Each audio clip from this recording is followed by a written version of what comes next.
Hello everyone and welcome to Nice Work Pal. I am Jim and it's Halloween season and we're here at Halloween Horror Nights. I am in my Captain America outfit, dressed for Halloween. Dawn is dressed as the Invisible Woman. She's behind the camera.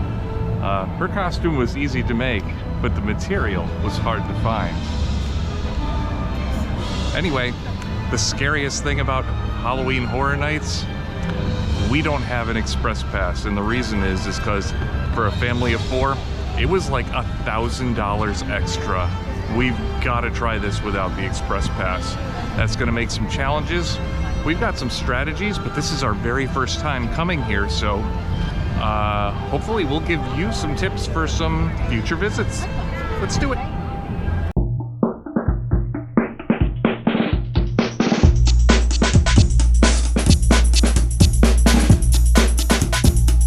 So it's about 3:30 in the afternoon, and strategy number 1 is get inside the park.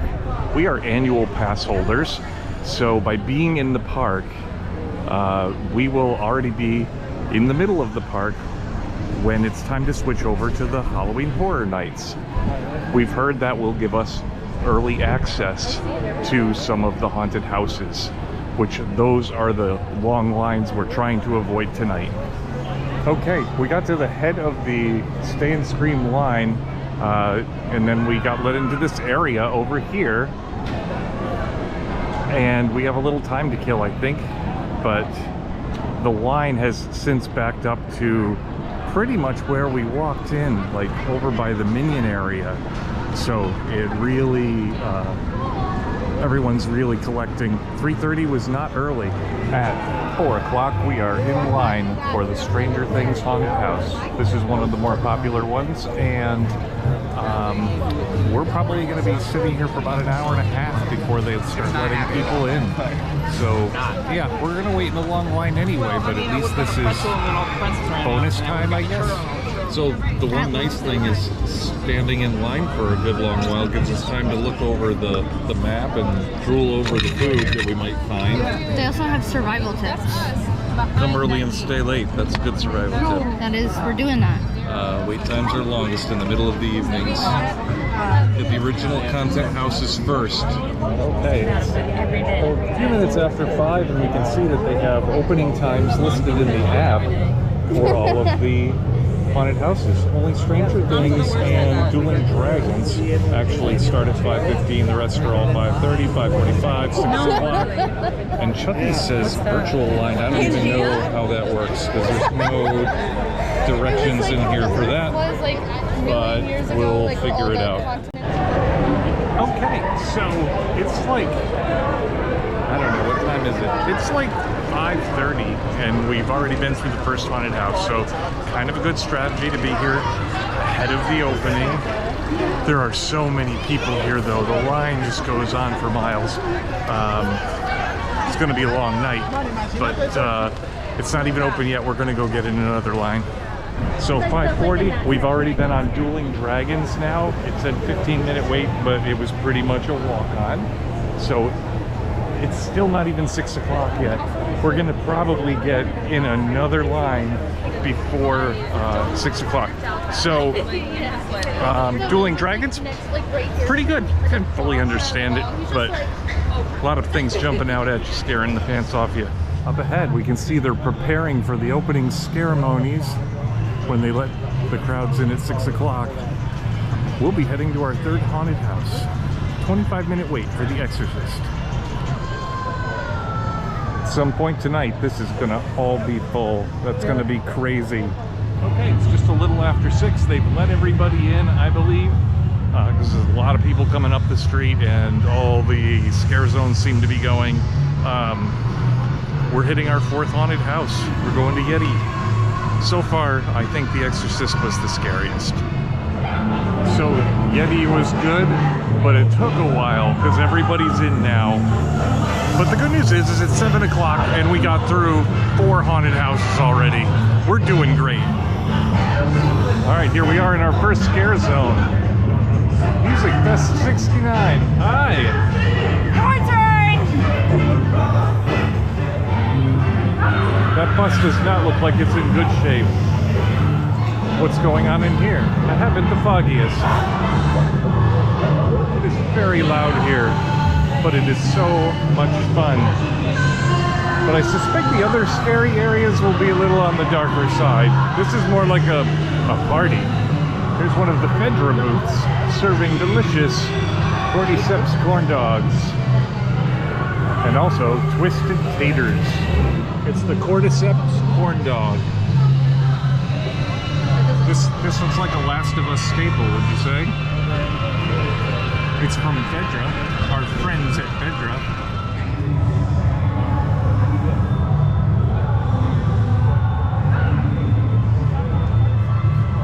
That is a good corn dog, but it's a lot of corn and not so much dog.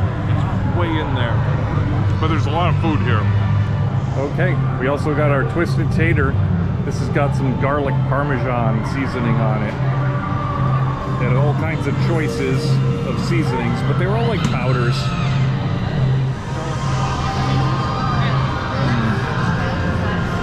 It's good. It could be a little warmer, but it's pretty tasty. So a little after 7, we've just had a couple of treats, and we've already done 4 haunted houses, and we've walked through 1 scare zone. So we're feeling pretty good. We can relax a little bit, see some other scare zones. I'm sure we'll catch a couple more haunted houses. We want to definitely catch The Last of Us, which is one of the big ones, before the end of the night, but we're kind of saving that for last. There's also a show we want to see, and we just want to look around. So I'm so glad we did what we did, got in here early, and plowed through a bunch of haunted houses. I feel like we're ahead of the game. We got a bloody snowball. I think it's a chocolate cake. Okay. With blood. And this is, what is it? Poutine? Burnt and poutine. Burnt and poutine. All right, burnt and poutine.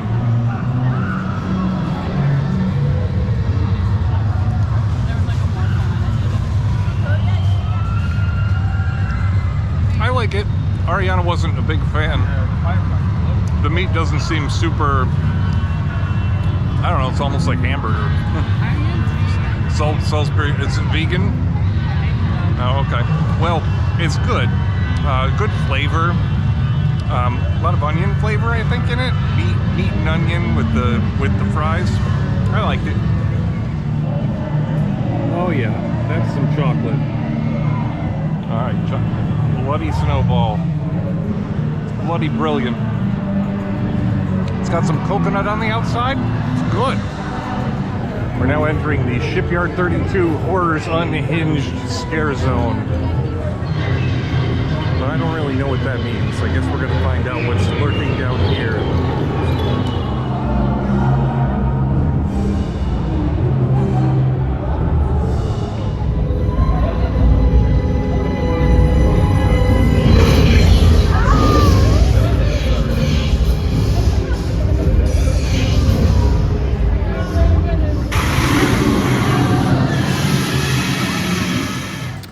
We're in line for Dr. Oddfellow, and look who's there. Scary. And there's circus tents back there.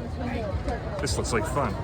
We're getting closer, but boy, this is a long line. At long last, we're finally going in. All right, so we went to the Nightmare Show.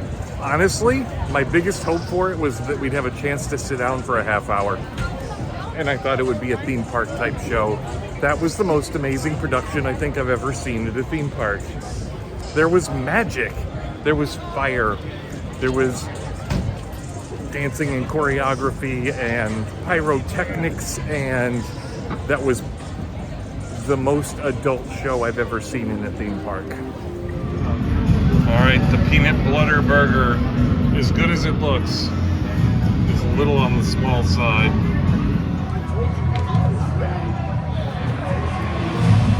Super tall.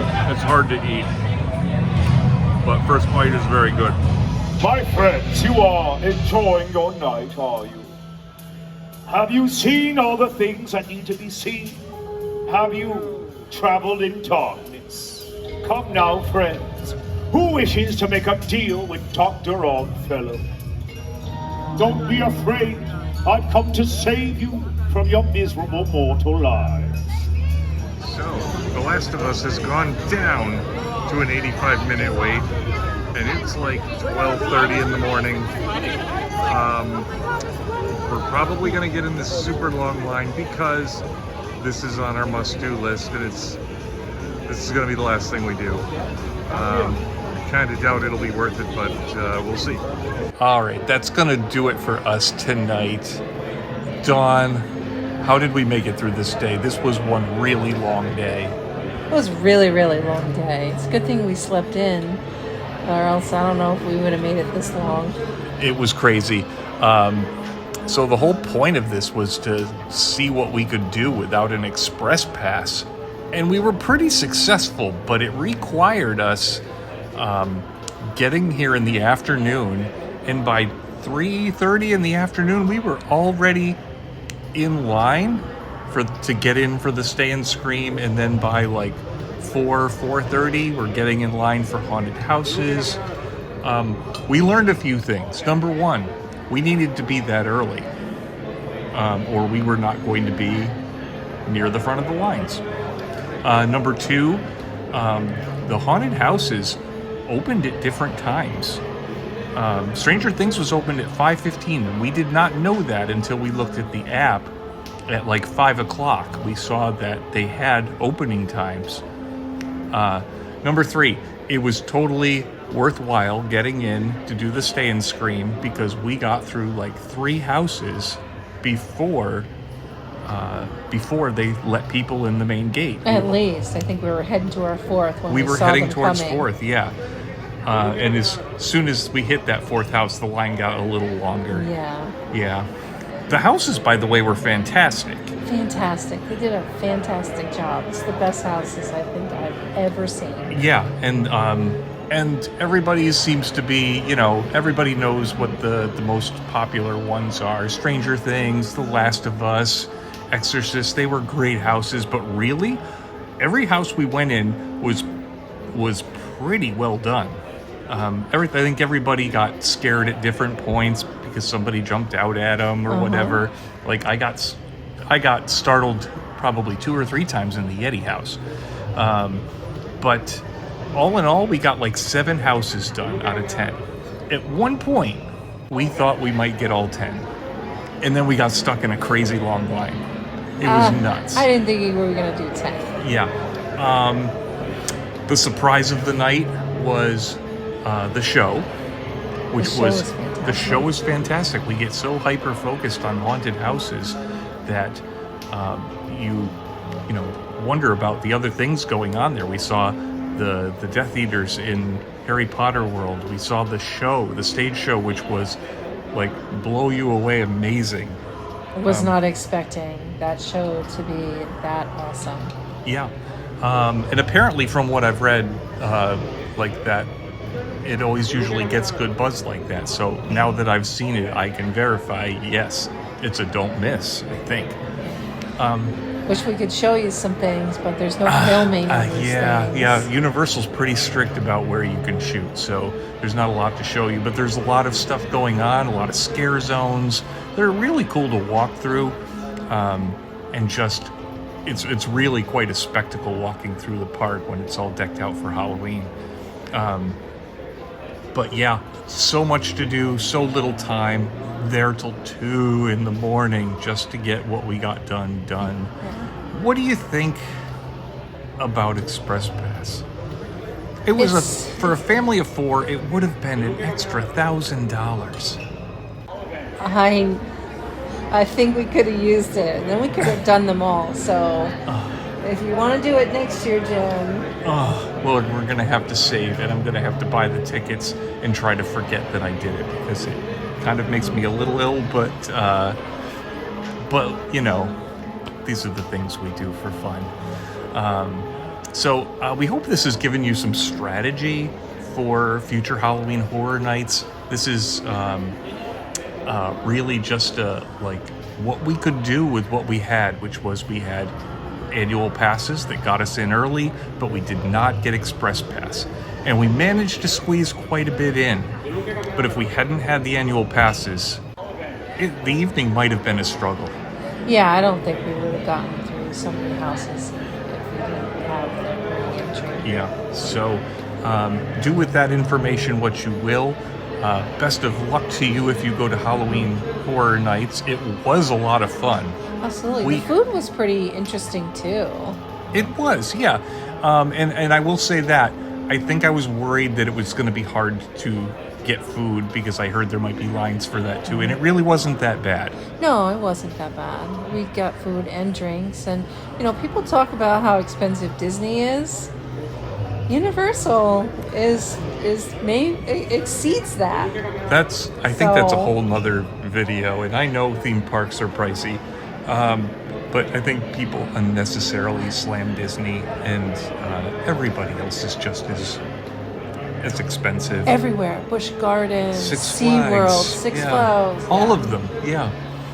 And Universal, I agree. I think Universal is a smidge more expensive than Disney in a lot of ways. People would freak out if they paid $250 for an express pass to Disney World. Yeah, but they can get it. That is the the going rate for them. So yeah, we hope you get a chance to experience Halloween Horror Nights. We hope we've armed you with a little information on what you can expect if you go in. I imagine it will be the same scenario next year as well. So you can make your plans. So thanks for following along with us and learning a little something about Halloween Horror Nights. Dawn, how'd I do? Nice work, pal.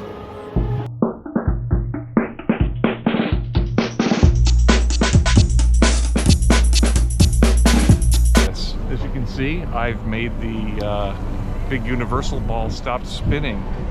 Do you know how I did that, Dawn? How? With my Universal remote. Ah.